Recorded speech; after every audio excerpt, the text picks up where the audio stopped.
they're constantly monitored by facial recognition cameras that are able to instantly put a face to a name. Now, the Chinese are also ranked, given a mark out of a possible 950 points. A score in the 700s is considered good. Around the 500 mark is not. For now, the number is a sort of bank credit rating, keeping track of everyone's spending habits. I think being ranked is a good thing. A society has to have rules. It forces us to be well-behaved. It may seem scary, but it's just like that here. We're used to it, and anyway, we don't have a choice. But in an effort to keep all of its subjects in line, Beijing is taking the system a step further in 2020. It's aggregating data gathered by banks, private companies, and the state to rate if someone's a good or bad citizen. By using the most data possible, the so-called big data, the system will play an important role in rebuilding a moral society. The state will go over every detail of a person's life with a fine-tooth comb.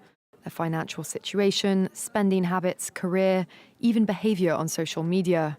Criticizing the government online or displaying outward signs of wealth is a no-no. On the other hand, praising the party or giving blood increases your social credit.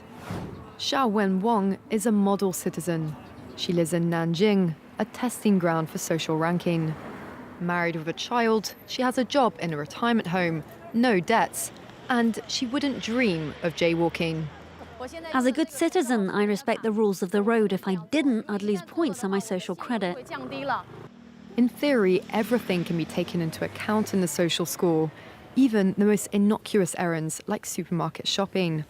When Xiao Wenwang makes an electronic payment, her purchases tell the state a lot about her. Buying cigarettes would count against her. On the other hand, nappies show she's an attentive mother. Beer could indicate alcoholism. She'd be better off buying water. In this pilot city of 8 million people, there are only 18,000 model citizens.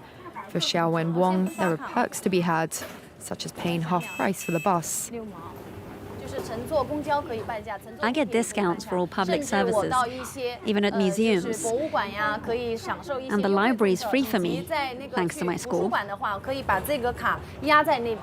A good score brings benefits, but people with low scores lose rights. The cinema names and shames people considered untrustworthy, plastering their details, even their addresses, across big screens. It's a matter of principle. Those people have to be condemned. Those people aren't honest, so they have to pay the price. It's only right to pay your debts. You have to blacklist those that don't. The Supreme Court has created a blacklist for so-called bad citizens, those whose ratings have dropped to zero. On it are companies, but also 23 million people to date. Among them is this journalist Liu Hu. He got a little too close to uncovering corruption among high-profile party members. After being sued for defamation by the subject of a story he'd written, he was blacklisted. But he only realized when he tried to buy a train ticket and was told he was banned from traveling.